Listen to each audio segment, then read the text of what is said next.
Karibu tena katika show yako pendwa kabisa ya Kilinge cha Wanaume. Hii ndio sehemu pekee bwana ambayo wanaume wanakutana na kuzungumzia juu ya hisia zao. Tumezoea wanawake ndio wanazungumza hisia zao kila siku, wanasema wanavyojisikia. Sasa huu ni uwanja wa wanaume pia nao kueleza jinsi wanavyojisikia, yale yanayotokea katika jamii, yale yanayotokea katika mahusiano. Kwa kupitia kipindi hichi utaweza kuwaelewa wanaume kiundani kabisa. Na leo katika Kilinge cha Wanaume tutazungumzia swala moja tu kubwa sana.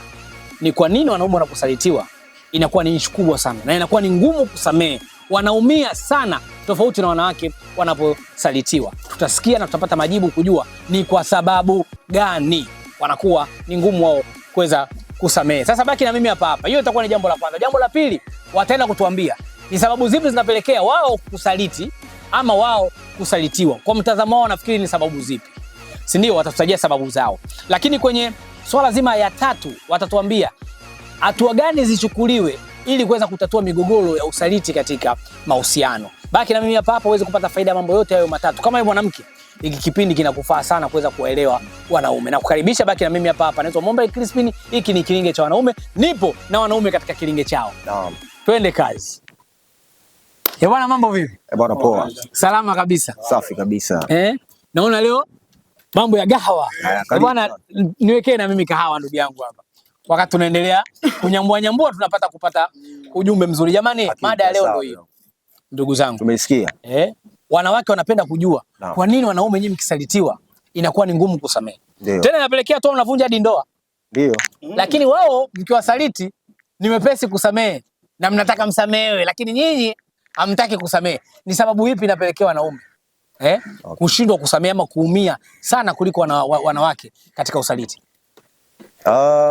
Mimi mwalimu, kwa kuanza tu inakuwa ngumu sana kwa mwanaume kumsamehe mwanamke, kwa sababu kwa asilimia kubwa mwanaume ndo provider wa kila kitu. Yaani yeye ndo msingi wa kila kitu kwenye familia. Yeye ndo kila kitu. Anaweza akampa mwanamke kitu chochote kile. Sio, umeelewa? Ili mradi mwanamke afurahi, kwa sababu haiwezekani mwanamke kwenye mapenzi akampa mwanaume labda vitu vya thamani, kwa mfano labda nyumba au gari na vitu vingine vinavyofanana kama hivyo. Kwa hiyo sasa sisi inakuwa ngumu kusamehe kama umegundua mwanamke wako amekusaliti au mkeo amekusaliti na mtu mwingine, kwa sababu unakuwa unaumia, kwa sababu umefanya uwekezaji. Umeelewa? Yaani sisi mapenzi kwetu, ili kuonesha mwanamke unamjali lazima kwanza umpe vitu, kwa sababu wanawake pia ni nature yao kupenda vitu vizuri. Umeelewa? Kwa hiyo mimi nitakupangia, nitakupa gari ya kutembelea, umeelewa? Nitakutoa outing, shopping. Si unaona hizo zote ukiangalia hizo ni fedha, huo ni uwekezaji. Umeelewa? Sasa leo umeona unakuja ukuta ghafla tu mwanamke yuko na mwanaume mwingine, hapo mzee wangu, ina maana zile fedha, zile mali, muda wako, kila kitu, ina maana vile vitu vyote ni bure. Sasa kwa mwanaume kusamehe inakuwa ni ngumu hapo. Kwa hiyo unataka kuniambia bwana Mkoko, jamani, tunamsikia Mkoko Ndio. Kwa hiyo unataka kuniambia bwana Mkoko kwamba moja ya maumivu ama sababu kubwa ya maumivu kwa wanaume wanaposalitiwa ni ile investment, ule uwekezaji aliofanya kwa mwanamke. Kabisa. Ile huduma anaompa mwanamke. Kabisa. Kwa zile mali ndio ama zile huduma anazompa ndio kitu kinachomfanya aumie zaidi, sio upendo sana. Japo upendo, kwa sababu vile vitu umempa kwa sababu ya upendo. Sio, umeelewa? Lakini hakuna kitu mwanaume ambacho, kwa sababu mimi naamini napokuwa na wewe, vile vitu vyangu, kwanza wewe mwanamke, vile vitu vyangu ndio unavithaminisha. Yaani ninapokupa ina maana kina thamani. Sio, umeelewa? Kwa sababu ninapokupa gari au napokupangia nyumba, yani kwamba upendo unaanza, na ndio maana naweza kuhudumia vitu vizuri. Ndio, ili ufurahi, ili uenjoy maisha, ili sasa wewe mapenzi yetu yakae vizuri, kwa sababu mapenzi yanao mwanamke. Kwa hiyo unapokupa vile vitu ili urejeshe upendo wa kweli kwangu. Alafu sasa kitu kinachouma kingine zaidi, unamhudumia kama hivyo mwanamke, si ndio? Unampa kila kitu. Alafu mwanamke anaenda kutembea na muuza kahawa. Nyinyi kahawa mnatembea na wake za watu. Yaani hilo hatukatai. Mnatembea na wake za watu. Na nyinyi biashara yenu hii kahawa shilingi 50, shilingi 100. Na unaweza kutembea na mwanamke ambaye ana gari. Ndio. Kanunuliwa na mwanaume wake. Kabisa. Kwa ukisikia kwamba mimi nampa kila kitu tofauti na kutembea na mwanaume kama yule, yani inauma sana, unaona vitu vyako kama umetoa bure. Kabisa. Na kusamehe hapo inakuwa ni ngumu sana. Yaani hapo patachimbika tu. Huwezi kusamehe. Yani kwa mwanaume ambaye kabisa anajua kabisa vitu vyake. Unajua sisi tunatafuta vitu, wewe mwenyewe unajua mwalimu, tunatafuta vitu. Uko ile mtama wangu umekula, chini yangu umekula, utatoa utoi. Utatoa. Umeona? Kwa hiyo inakuwa ngumu kiasi. Kwa wanaume sisi inakuwa ngumu kiasi kusamehe tu kiurahisi. Kwamba mwanamke amekusaliti yeye umsamehe, kwa sababu sisi tunatafsiri sisi kwetu sasa wanaume tunatafsiri vile vitu ambavyo tunakupa ndo upendo, kwa sababu mimi ni provider, yani mimi ndo inabidi nikupe wewe. Ndio ile umekosa nini? Mwanamke anapokuuliza umekosa nini anamaanisha kakupenda kupitiliza. Wewe unapomuuliza mwanamke umekosa nini, kwamba nimekuhudumia kwa kila kitu unachotaka. Yes. Umekosa nini mpaka unanisaliti? Ndio.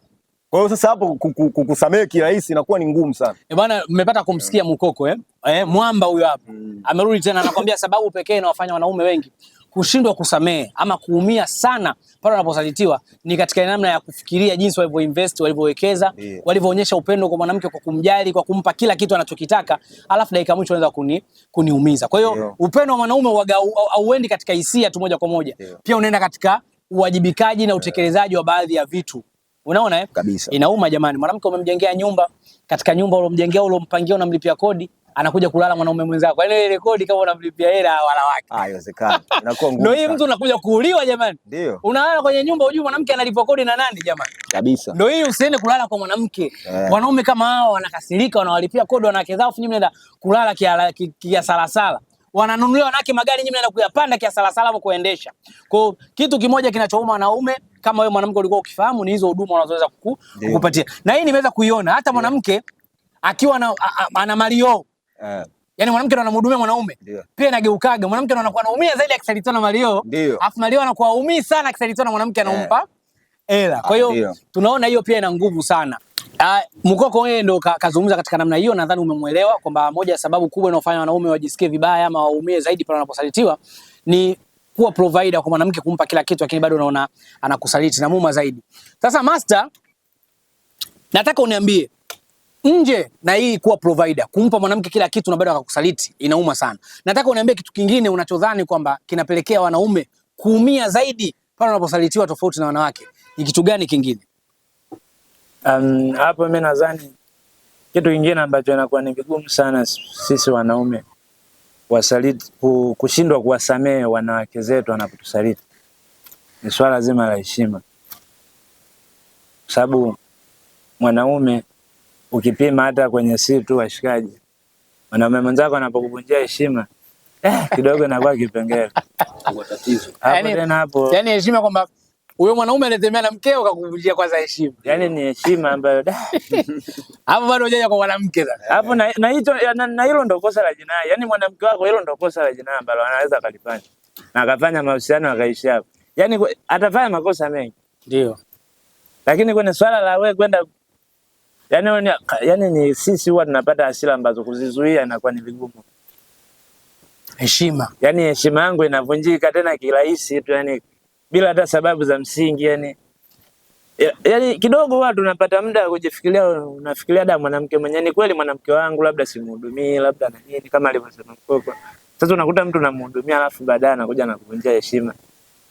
Sisi bwana kwenye kutafuta wanawake ama kutengeneza familia, kitu cha kwanza kabla ya yote huwa inakuwa ni heshima. Tunapokuwa na mwanamke ambaye anakuwa na kazi ya kudhamaki, huo ni udhalilishaji. Unajua mimi ninapokuwa na mwanamke wangu huo ni udhalilishaji. Yaani leo umetembea na yule wanaume pia mnawadhalilisha. Mnafanya udhalilishaji mnapowasaliti, wanajisikia vibaya. Kwa acheni udhalilishaji. Wanaume nao pia wana moyo, wanaumia. Kwa hiyo umezungumza swala zima la dharau pale unaposalitiwa. Unaizungumzia katika ile namna ya kwamba wewe ndo mmiliki wa mwanamke. Si ndio? Kwa watu wanapopita naye ni kama wanakuona wewe zezeta. Yaani yamkini mtu mwingine umjui ya kujui, unakutana naye anakuchukulia tu yule fala. Sasa sikatembea na mwanamke wako anaona yule mwanamke wake ameshampigia. Kumbe mwanamume mwenyewe ndio yule. Kwa kumbe mwanamke wako anapokuwa ile watu wanapopiga dharau zile zinakurudia hadi wewe. Azibaki naye mwanamke akaki na dharau. Yaani mwanaume wanampiga yeye mzigo wa dharau na dharau. Mzigo ndio maana mwanamke wako hata kama alivyosema mwanangu, ukimgaramia, ukimhudumia, anapokuwa vizuri, heshima inakurudia wewe mwenyewe. Haibaki na yeye. Hawezi kubaki na heshima inarudi. Kwa hiyo unapozungumzia swala zima la dharau, hii inamaanisha kwamba hata kama una uwezo mkubwa wa kumhudumia mwanamke, hata kama maisha yako ya chini, lakini bado utahitaji hiyo heshima. Even if hujamnunulia smartphone, hujamnunulia gari, hujamnunulia nyumba, lakini bado unahitaji hiyo heshima. Yaani hicho ni kitu ambacho kila, kwa sababu tumeona kuna namna wanawake pia wanaweza wakaizungumza. Kuna namna ile mwanamke usipomhudumia ama usipompa kitu anachotaka, yeye kwanza tu anakosa kukuheshimu na anaona ustahili hiyo heshima. Kwa anaona bora aende kwa watu wanaweza kumpa, kuprovide vitu vikubwa zaidi tofauti na wewe. Si ndio? Sasa wewe unaichukuliaje pia hiyo kwa mwanamke kumhudumia uwezi au umpi kitu anachotaka na yeye ana matamanio yake ya kupata vitu vya zaidi, anatoka nje. Wewe hiyo pia unaitazama vipi? Na hiyo pia labda ningejaribu kutoa ushauri kidogo. Kama mtu ameshindwa kabisa kumhudumia mwanamke wake, ya heri akaachana naye. Sababu atamsababishia kuja kufanya vitu ambavyo pengine alikuwa hana hata mpango. Unajua si mwanamke anapokusaliti unakuwa na fikra za ajabu sana. Yaani kama huwezi kumhudumia hata kwa 50%, ni vema ukaachana naye. Kidogo utakuwa umeepuka. Sababu ndugu yangu, maumivu ya kusalitiwa aisee ni makali. Makali kuliko hata ya msiba. Nazidi kuelewa kwamba imejengeka pia katika jamii, mwanaume anaposalitiwa heshima yake inavuka hata katika ngazi zake za kifamilia, wazazi wako. Yaani unaonekana ni wewe bwege. Hakuna mtu anaweza akakushauri. Tofauti na mwanamke. Mwanamke unajua mwanaume akimsaliti mwanamke, watu wengi wanaijenga kwamba vumilia, kuna vitu labda unakosea. Yaani wanazidi kumwambia aongeze uimara katika namna ya kufanya usaliti. Sahihi. Lakini ukisalitiwa watu wanaona kabisa kwamba wewe, yule mwanamke anakuchukulia wewe bwege kwa sababu anaamini wewe ndio unatakiwa usikosewe hata kidogo. Na hivyo ndio unavyoonekana. Kwa hata wazazi wako watakuona yeye mwenda wazimu. Wazazi wako sometimes mwanamke inawezaje asiwe chini yako katika namna anakuchukulia. Yaani anaonekana kama anakuendesha, anakuwa uhuru kama vile hana mwanaume. Yaani unanielewa? Yaani kuna muda wazazi wenyewe wanakuwa nakuona wewe mwanamke kama anakushinda. Achana naye, mwache. Kwa hiyo heshima. Yeah, of course heshima.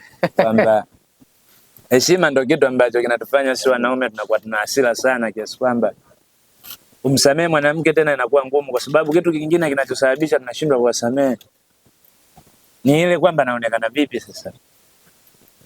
Na dhalaulika hii fezea hii.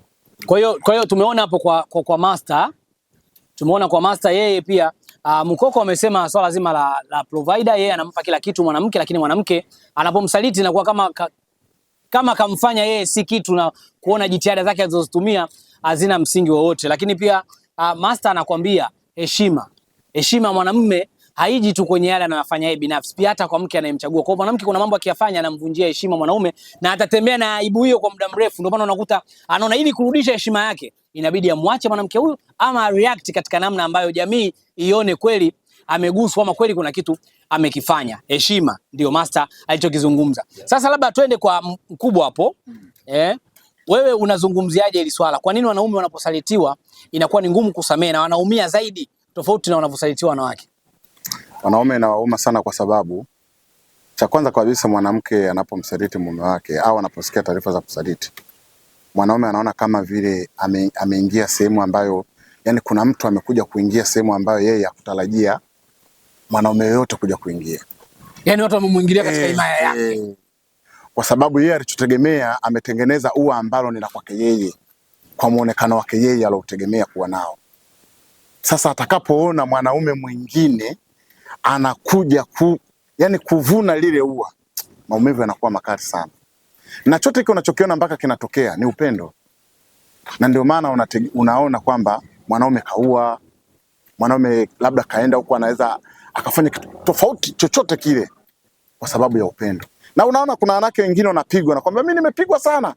Mwanamke hapigwi kama hapendwi. Mwanamke hapigwi kama hapendwi. Yaani ukiona mwanamke hajapigwa ndani ya miaka 5, huyo hakupendwa huyo. Wanasema ukishaanza kuona mwanaume ananyamaza sasa kile unachokifanya ni family life. Family life yaishi, yani yeye ameona wewe umefanya chochote, hata kikufumania hana time na wewe. Jua kishakuacha. Lakini ukiona mwanamke katoka nundu, huyo mwanaume anampenda sana.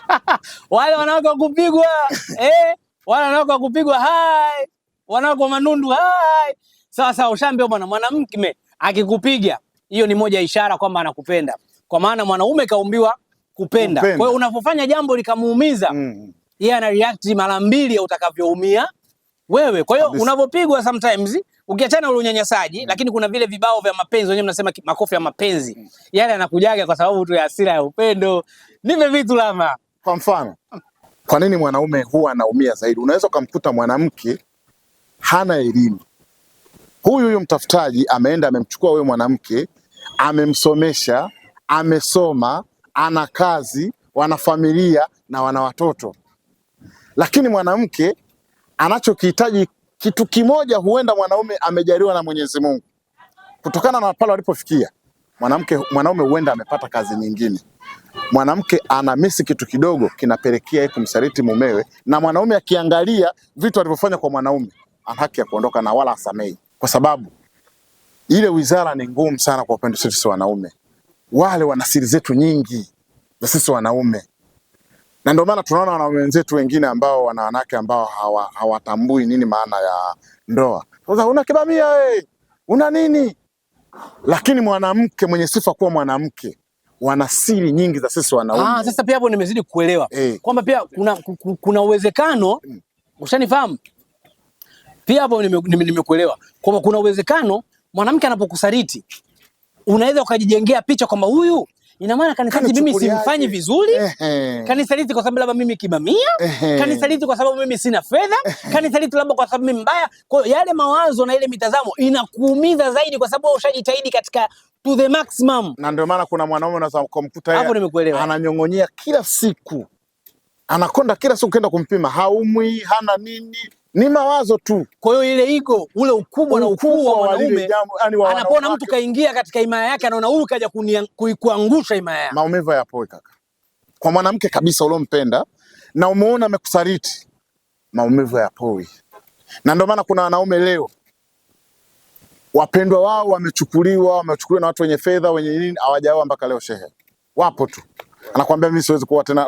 Kwa nini wewe? Aisee, mke wangu mimi bado yupo wapi? Yuko moyoni. Lakini kutamani kumrudia anatamani, lakini moyo anajua hata nikimrudia atarudi tena yale yale. Kwa hiyo unataka kuniambia kwamba moja ya sababu nyingine kubwa sana inayofanya wanaume washindwe kusamehe ama waumie zaidi wanaposalitiwa ni hiyo. Ni hiyo. Kujihisi wamevamiwa katika imaya yao. Kabisa, umiliki wao. Kabisa. Kwa hiyo inawafanya waone kwamba sasa hapa heshima ishapotea. Si ndio? Hakuna umuhimu wa kubakia hapa. Huyu mwanamke kishanidhalilisha, kishanidharau, haoni hiyo thamani yako tena, ndio maana inakuwa inamuuma. Na kikubwa zaidi kinachopelekea watu mpaka tukawa na maamuzi magumu kama hayo ni kupoteza utu. Kwa nini kupoteza utu? Unajua swala la mwanamke kumsaliti mwanaume ni swala nyeti sana, ambayo ukirudi nyuma huko kwa wazee wetu, ukimsikia mtu yani huyu bibie kamsaliti mumewe, kwanza utakuta familia inalichukua ile jambo kwa ukubwa zaidi. Kwa nini umemsaliti mume wako? Na kwa nini iwe hivi? Huyu mtoto analaana.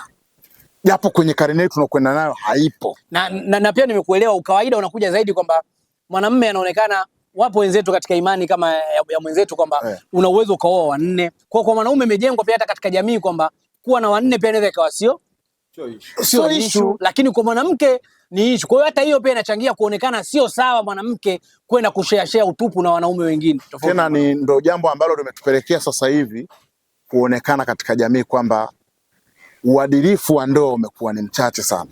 Kwa sababu utaenda mbali zaidi kwenye swala hili la usaliti. Kwa sababu gani?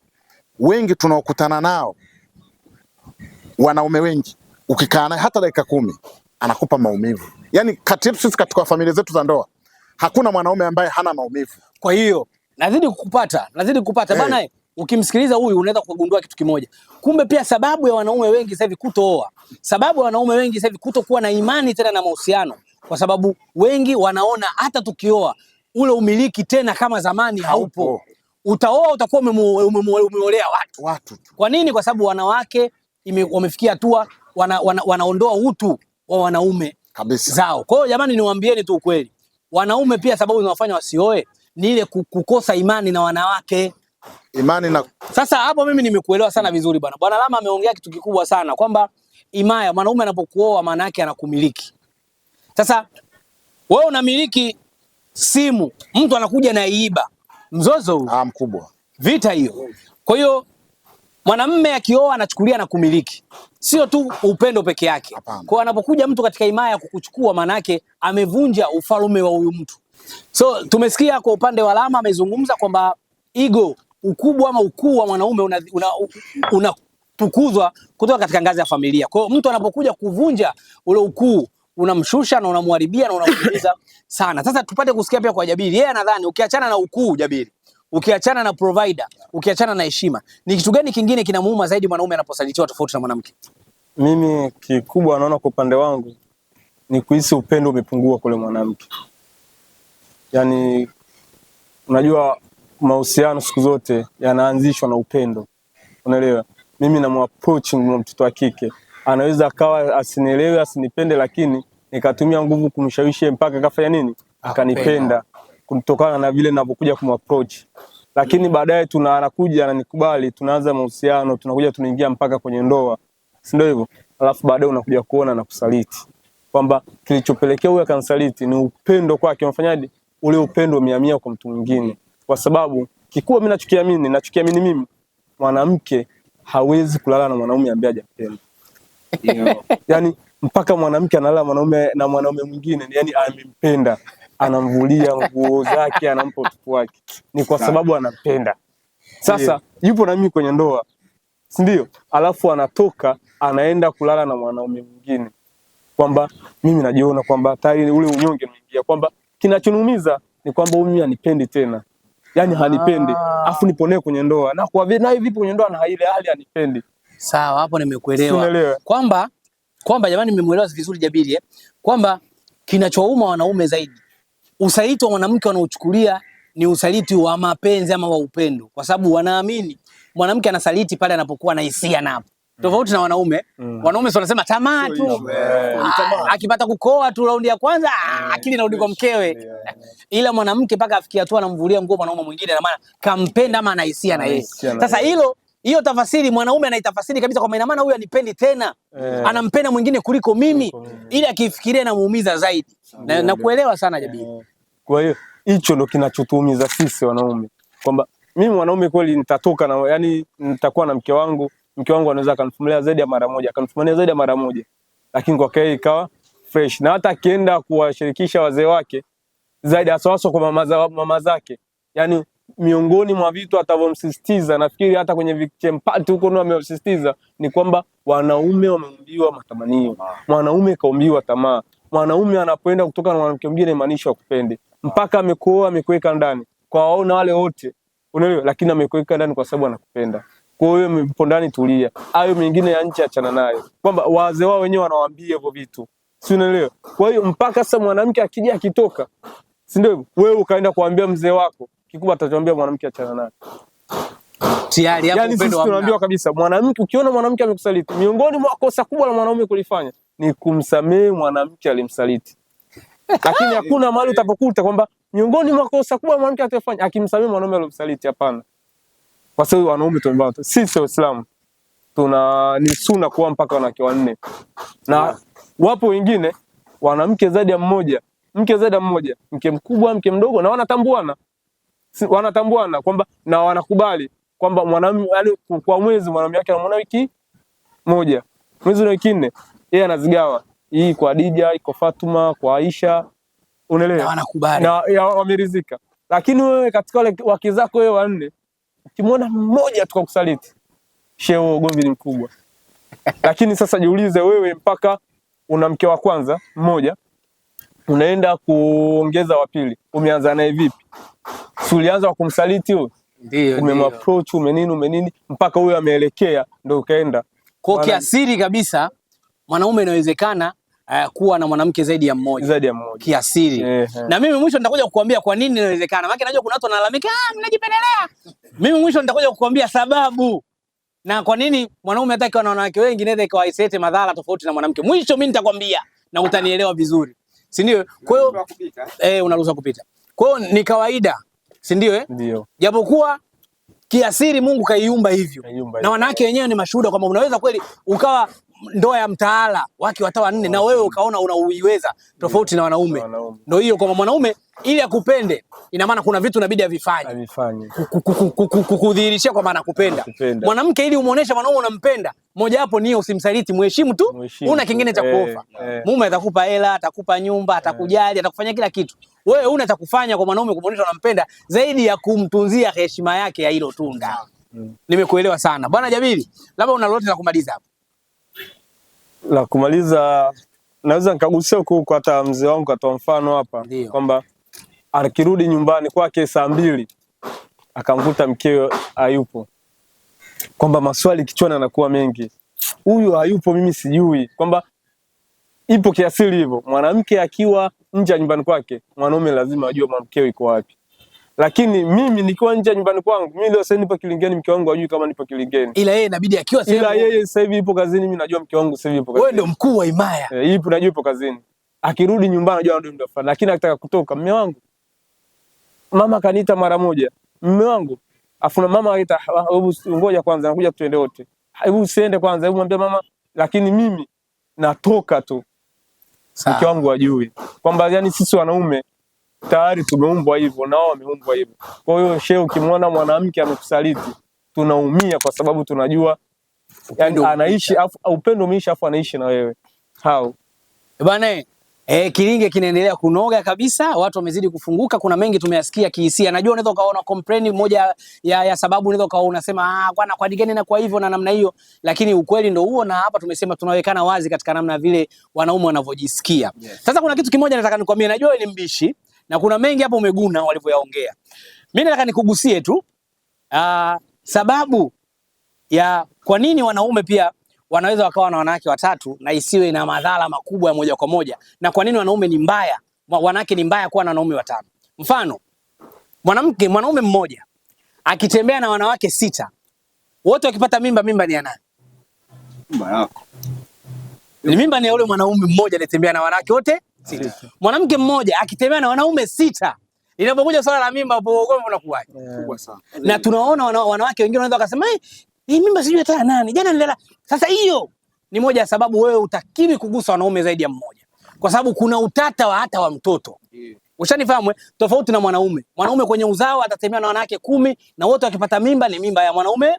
Wewe ukitembea na wanaume 10 ukipata mimba unajiuliza mimba ni ya nani? Sasa hilo ni moja ya sababu kwa nini utakiwi kutoka katika mipaka ya mumeo. Lakini jambo lingine mimi niulize tu. Na nakuuliza wewe kwa kunakshi tu. Kufuli inayofunguliwa na kila funguo, hiyo kuna mtu anaweza kukaa naye? Kufuli hilo bovu. Lakini funguo inayofungua kila kufuli inaitwa master key. Master key. Kila mmoja ambani mwanaume. Na kila mtu anatamani kuwa naye. Wewe unatamani kuwa na kipi hapo? Kufuli inayofunguliwa na kila funguo ama funguo inayofungua kila kufuli? Funguo inayofungua kila kufuli.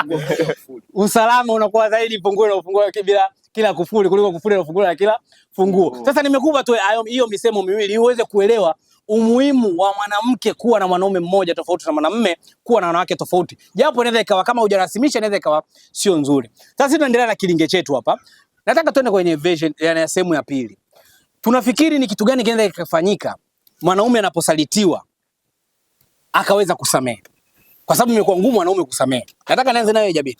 Sasa ni kitu gani mwanamke anapokusaliti anaweza akakifanya na wewe ukamsamehe? Yaani kikubwa, unajua hizi nyumba zina mapaa, si ndio hivyo? Kwamba mambo yenu wenyewe wanandoa kama wanandoa, kuhakikisha watu wa kwanza kuyamaliza ni nyinyi wenyewe kabla ya kutoka sehemu nyingine. Unanielewa? Hiyo itasaidia kwanza hata zile hasira zako kufanya nini? Kuzihendo. Kwa sababu itapotokea ile afu mimi natoka, bwana Mkoko, mke wangu bwana 1 2 3, atachoniambia Mkoko anaweza kabadilisha kabisa akili yangu, hata kile nilichokuwa nimekiwaza. Unaelewa? Baadaye Mkoko atakuja kwako, bwana, oya bwana Jabiri, mkeo kuna 1 2 3, unaelewa? Lakini baada ya lile mimi kugundua bwana mke wangu ni hivi, tukikaa sisi wenyewe, unaelewa, tukalipa muda. Unajua wengi wanafeli sana kwenye nini? Kwenye kuamua, yani wanawahi kufanyaje? Kuamua zaidi. Kwa hiyo lile linatokea kwamba ukilipa muda, baadaye utapata tafakari nzuri ya vipi uliendea jambo lako. Utajua kweli mke wangu kanisaliti. lakini mazingira mke wangu alionsaliti kulikuwa kuna 1 2 3, unaelewa, ili naweza kufanya nini, lakini mazingira mke wangu alionsaliti kuna wengine wanaona hii hapa, hii hajakaa sawa. Kwa hiyo inabidi pia kwanza muongee sababu hilo imekuaje, ili uweze kuona mazingira ni kweli anatakiwa nimsamehe. Alafu na kingine, angalia na moyo wako pia unataka nini, kwa sababu hilo la kuangalia mazingira, unaelewa, linaweza kuwa ni kitu cha kufanya nini, cha kujirudia, au ikawa hii ndio ukomo wake, si unaelewa. Lakini kitu ambacho umekiona hii inaweza kuwa ndio ukomo wake, si ndio? Angalia moyo wako unahitaji kitu gani. Sawa kabisa. Moyo wangu bado unamhitaji mwanamke. Kuna mtu anambia mke kumpa talaka ni hiari yako, lakini manza yule mwanamke anakupenda, ukimwacha ni ujinga wako wewe. Sasa yani ukimpa talaka ni hiari yako wewe, lakini yule mwanamke manzari anakupenda, bado anakupenda, unaweza kumwacha ni ujinga wako. Kwa sababu mwanamke kama anakupenda, basi jua kila kitu unafanya nini kitakuwa sawa. Safi sana bwana. Huo ni ushauri wa Jabiri. Kitu gani kinaweza kufanyika pale inapotokea mwanamke umemsaliti mwanaume ama mwanaume kakufumania? Hatua ya kwanza unatakiwa kufanya kama wanandoa, kasema ni kukaa chini kwa utulivu, kujipa muda kutafakari lililotokea na kuangalia kwa namna gani unaweza mkalikabili kuweza kumalizana nalo. Sasa acha na zile kwamba limetokea leo tukio, kwa hasira zako umeshaanza kutangazia mitaa 100. Utashindwa kumsamehe mke wako kwa sababu tayari watu wote majirani washajua, na una aibu za kumsamehe, watu watakucheka. Kuna wakati mwingine unatamani kumsamehe mkeo lakini unaogopa kwa sababu watu washajua kilichotokea, wataniona mimi bwege. Mkoko, naam, unafikiri ni kitu gani sasa kinaweza kikafanyika pale pindi unapogundua mkeo amekusaliti? Kwa pamoja mnaweza mkafanyaje ili kuweza kumaliza mzozo na mkasameheana? Maana imekuwa ngumu wanaume kusamehe. Sasa ni kitu gani kinaweza kufanyika ili wanaume wasamehe kwenye hali kama hiyo? Hapo mimi naona kitu ambacho kinatakiwa hapo kifanyike, kwanza hapo inabidi busara itumike. Kwa sababu busara hapo ndo itamaliza mzizi wote wa fitna. Kama kosa lishatokea, kukusaliti ashakusaliti, kuumia umeshaumia. Sasa kama alivyosema ndugu yangu, kaongea kitu kizuri sana. Unaangalia wewe moyo wako sasa. Kwamba mimi huyu mwanamke nampenda. Wewe ndo unasema na moyo wake. Na automatically tu kwa sababu yule ni mkeo, umempenda, labda pengine mna familia. Sasa ndo hapo unaona kabisa okay, moyo wangu unampenda, amenisaliti, nimeumia. Umeelewa? Je, kumwacha aende au kumwalika tena arudi kwenye maisha yangu, kipi bora? Kwa ndo hapo sasa tunachukua busara. Kwa sababu busara unaangalia mazuri sasa. Mabaya unaachana nayo. Kwa sababu busara siku zote ni hata kwa kawaida tu, busara ni ile kutambua zuri katika jema na jema katika zuri. Yaani kutambua jema katika baya, jema katika baya na baya katika jema. Hiyo ndo busara sasa. Kwa hiyo kwenye ubaya wake ule, kwenye matukio yake yale mabaya alokupiga, sasa wewe unachukua jema.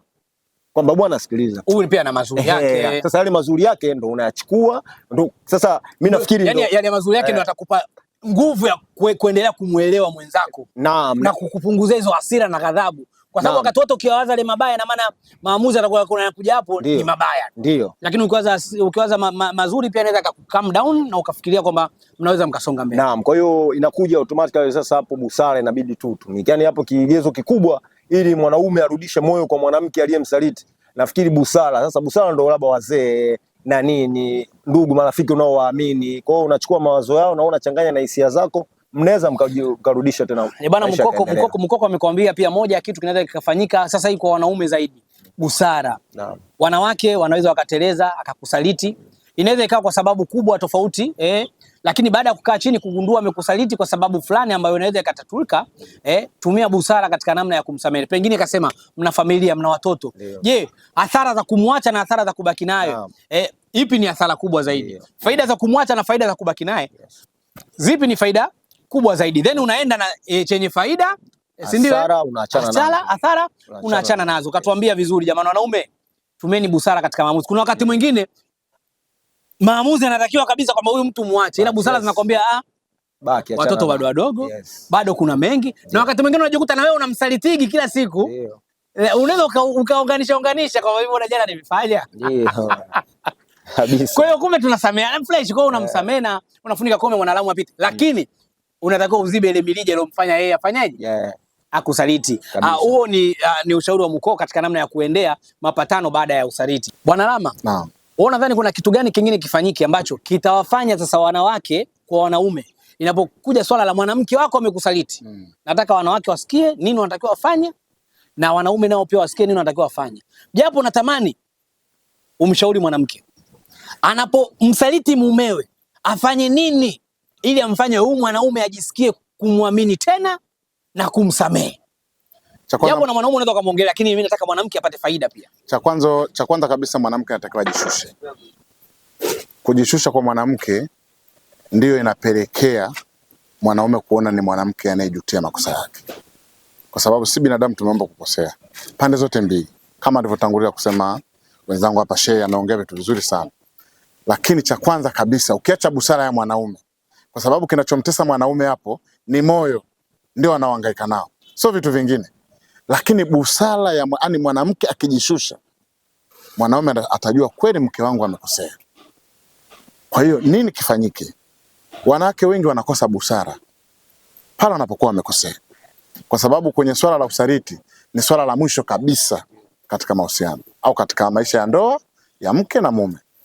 Lakini wengi unakuta kwamba kinachopelekea labda mpaka kafanya hilo swala la kumsaliti mumewe labda ni tamaa, huenda ni tamaa za kimwili au makundi alokuwa nayo. Lakini mwanamke akijishusha, akiona kwamba haya makundi yalikuwa yananipoteza, nitaacha familia yangu, nitamwacha mume wangu, nitaacha watoto wangu akiteseka. Mwanamke akijishusha, akirudi kwa mumewe, nani ndugu yangu, yani kuna mkate mgumu mbele ya chai shehe? Hakuna. Mwanaume anarudisha moyo, na wapo, sio kama hawapo. Wapo wenye mioyo migumu, lakini wapo wanaume ambao wana busara na wakusikia. Anajua kabisa hapa mke wangu kweli ameteleza. Bwana, silaha moja alama anakwambia mwanamke, unapomsaliti mumeo na ukafumaniwa, jishushe. Acha mdomo ule, kwa wewe mbona unafanya mimi nikusamee, wewe mbona unafanya mabaya na najua. Kwa nini? Usibishe. Sawa, uliyafuma mengi ya mwanaume wako, lakini leo imekutokea wewe, jishushe. Omba radhi, kuwa mdogo, badilika. Hiyo itamjengea mwanaume kumpunguza hasira zake na kufanya maamuzi tofauti katika namna ya kukusamea. Sasa mwanamke amejishusha, unamshauri vipi na mwanaume pia sasa? Mwanamke akishajishusha, mwanaume anatakiwa cha kwanza kabisa kuangalia. Unajua katika baya moja kuna mema mengi sana mmefanya. Na mtu alokuzoea madhaifu yako wewe mwanaume na kwenda kutengeneza kitu kingine tofauti, huwezi kukipata blaza kama kile ambacho ulichokuwa nacho.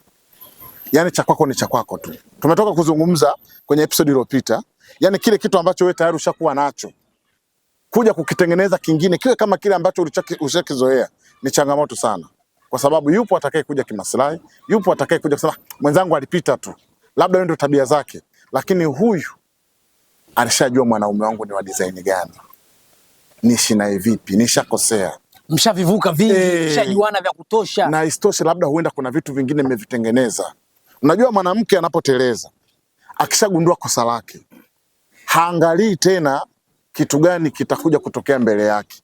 Ataangalia kilichobaki, watoto wake na vile vilivyokuwepo mmevitengeneza. Watoto wake atafaidika navyo. Na ndipo hapo wanaume wengi tunakosea. Hasira zetu zinatupelekea kufanya maamuzi muda mwingine tofauti. Ametoka kusema Sheikh hapa kwamba kutoa taraka ni maamuzi wewe ambayo utakayoyaona sahihi, lakini kumrudia mkeo anayekupenda ni jambo lingine. Na mwanamke akishakusaliti, akisharudisha moyo, akikupenda, yani hata akisikia sindano imedondoka, kwanza hutotoka nyumbani bila kuaga. Yani hata kama anaenda hapo uani, mwanangu mimi natoka, anajua asiponikuta atasema nimerudia tabia yangu. Kwa wanaume wasamee pale wanawake wanapojirudi na wanaposhusha. Kama mwanamke anakupenda usikubali kumpoteza. Usimpoteze. Sawa. Bwana Lama ndo amezungumza katika hiyo namna. Sasa tumsikilize pia na Master. Lama amezungumza vizuri, mwanamke jishushe, na akazungumza vizuri kwa wanaume. Wanaume wasameeni wake zenu. Mmetoka na umbali, mmetengeneza legacy kubwa pamoja, mmefanya vitu vikubwa pamoja. Unapoona kuna nafasi ya kurekebisha hayo makosa na kuendelea mbele, rudisha moyo wako nyuma na umsamehe. Wanawake mmepata faida hapa. Jishusheni mnapokosea. Acheni kujimwamba fai na mdomo. Master, kitu gani kinaweza kikafanyika Tumeona wanaume wanaposalitiwa wanaumia sana. Inafikia hatua wanataka kuvunja hata mahusiano. Sasa kitu gani kinaweza kikafanyika ili mwanaume anaposalitiwa aweze kusamehe? Kitu cha kwanza, ili mwanaume aweze kumsamehe mwanamke wake ni mwanamke mwenyewe. Kitu pekee ambacho mwanamke anatakiwa akielewe na asithubutu kukifanya ni kutaka kushindana na mwanaume, sababu sisi ni watu wa maamuzi. Mwanamke kawaida tu, yani kwenye maisha ya kawaida ni yuko chini ya mwanaume, lakini kuwa chini yake hakumaanishi kwamba yeye ndo mdogo. Hapana, mwanamke anaweza akawa chini ya mwanaume na bado yeye akawa akamwendesha mwanaume vile. Mwanamke anapotaka kushindana na mwanaume, ndio ni kitu hakipo. Lazima hapo, yani lazima tutapoteza kwa njia yoyote, sababu kosa la siku moja kweli linaweza likatuuma na likaruumiza kweli kweli, lakini kosa la siku moja linaweza lisifanye ndoa ikavunjika. Ila lile kosa likishatokea, wewe mwanamke analiact vipi? Sababu je, inaweza likatokea kosa, mtu baada ya kulipoza lile kosa, kuna mtu maongezi yake tu kama analichochea lile kosa. Yaani mtu anachochea hasira za mtu. Anakulazimisha uzidi kukasirika. Yaani baada yeye atafute namna ya kupoza lile tukio, lile kosa, ili tujue tunalisawazisha vipi. Yaani kuna muda mwingine sio wanaume unaweza kukaa zako huko kaona hapa nishafedheka. Unajua mwanaume kuna muda anapata time ya kukaa mwenyewe. Unaweza kukuta mtu kakaa hivi ana mambo yake kibao anafikiria. Akaona kweli huyu kanikosea, lakini kuachana naye sio sawa. Akarudi. Lakini kwa namna atakaporudi kwa mwanamke hawezi kurudi kama vile alivyokuwa pale mwenyewe. Sababu yeye ni mwanaume, ni mtu wa maamuzi. Atarudi kwa mikwala kidogo hivi. Atarudi kwa mikwala na atatema sumu kweli kweli. Lakini sasa mwanamke kama akili zake ziko sawa, akishindwa kumuelewa na haribu tena, anaweza kujikuta anapandisha sauti akalikoroga vizuri. Yaani pale sasa mtu kaja kwa nia kukusamehe, ila tukasema nisimsamehe kiwepesi. Yaani nitaonekana bwege, unajua. Mimi nijifanye kama nafoka kidogo. Yaani unakuja unafoka, mwanamke anakuamshia tena. Unajua hamna kitu ambacho kina nguvu kama mwanamke kumtimu mimi. Yaani kuongea hasira zangu nisisamehe. Yaani kwa sababu yeye akishanikosea mimi kuongea lazima, kwa sababu sina hasira. Kwa hiyo lazima akubali, yani kubali kama alivyosema bro, lazima ukubali kwamba hapa nimekosea, nimeyakanyaga, lazima niwe mdogo ili nijue na niangalie namna gani ambayo mimi naweza Sasa unakuta naongea na yeye anaongea, inakuwa tena vita. Kwa hiyo swala zima unaweza kulifanya ni kukubali makosa. Mwanamke anakubali kosa. Mimi nitaongea, nitakuwa na hasira, japokuwa kweli wapo wanaume wa hivyo. Mtu anaweza kumkosea siku moja tu na hapo na kila kitu kikafa. Lakini sio wanaume wote bro. Sio wote, na wanaume wa aina hiyo. Na ndio leo unawashauri wale wanaume kwamba kakosewa leo tu leo anaacha. Wana nafasi ya kusamehe, si ndio? Yeah, ndio. Lakini wapo kwenye hao wanakosewa leo anashindwa kusamehe, kuna wengine wanasababisha, yani wanalazimishwa kuto kusamehe. Ndio hiyo uloisema kwamba mwanaume yuko tayari kukusamehe, lakini wewe unatengeneza mazingira ya kuzidi kumuumiza asisamehe. Yani unazidi kumpandisha sumu. Mtu ana hasira unazidi kumongezea hasira. Unaona sasa kumbe wewe umedhamiria. Kwa sababu kwenye engo ya mimi kukusamehe wewe lazima nitajikita kwenye bahati mbaya. Yani hiyo ili nikusamehe maumivu yangu mimi lazima nikajipoza, yani nikajifute kwenye kivuli cha bahati mbaya, hata kama naona hizo bahati. Yani unajimotivate mwenyewe kukosea tu mke wangu. Utajifariji Sasa inabidi akija na kwa mwanamke ukutane na yeye pia anakudhihirishia ili kwa kweli. Yani yeye lazima akubaliane na yale mawazo yangu. Kweli ilikuwa. Lakini japokuwa kuna muda naona kabisa huyu lakini ili mimi kujifariji nipooze hasira zangu. Kwa sababu sihitaji kuachana naye. Lazima tu nibaki huko kwenye ni bahati mbaya bwana. Lazima nitajipa imani hawezi kurudia, ni bahati mbaya. Ushanielewa? Lakini sasa yeye tena mimi wakati najipooza yeye tena kuja anipandisha hasira. Hapo tena msamaha hapo. Kwa hiyo inabidi wajirudi, wakubali makosa na wawe wadogo kama anavyosema ndugu yangu. Naam, lazima akubali kosa. Bwana Master naye pia akatuambia, akatushauri hatua gani za kuchukua pili linapotokea matatizo ya usaliti. Kasema mwanamke kubali kosa, hilo ni jambo muhimu sana. Kwanza kukubali umekosea. Wakati unapogundua mwanamume ana details zote, ana taarifa zote kwamba wewe umesaliti kweli, kwanza usiwe muongo. Yaani kashagundua ukweli afu unaendelea kumdanganya.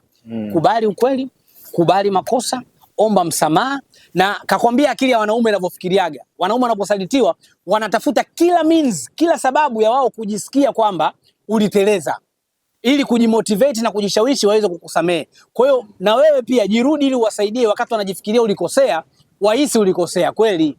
Kwa hiyo hayo ni mawazo ya wanaume katika kilinge chao. Wametuambia sababu inayopelekea wanaume kukasirika sana na kuumia sana pindi wanaposalitiwa mpaka kufikia hatua kutaka kuvunja mahusiano yao. Lakini pia wametushauri namna gani ama hatua gani tunaweza tukazichukua ili kuweza kuyaponya ama kuyaokoa mahusiano yasivunjike pale pindi mwanamke inapotokea bahati mbaya umemsamehe mumeo. Nataka kusema usaliti uwe kama kosa, sio uhalali. Sio leo umesaliti kesho umerudia. Hapana, usifanye hivyo.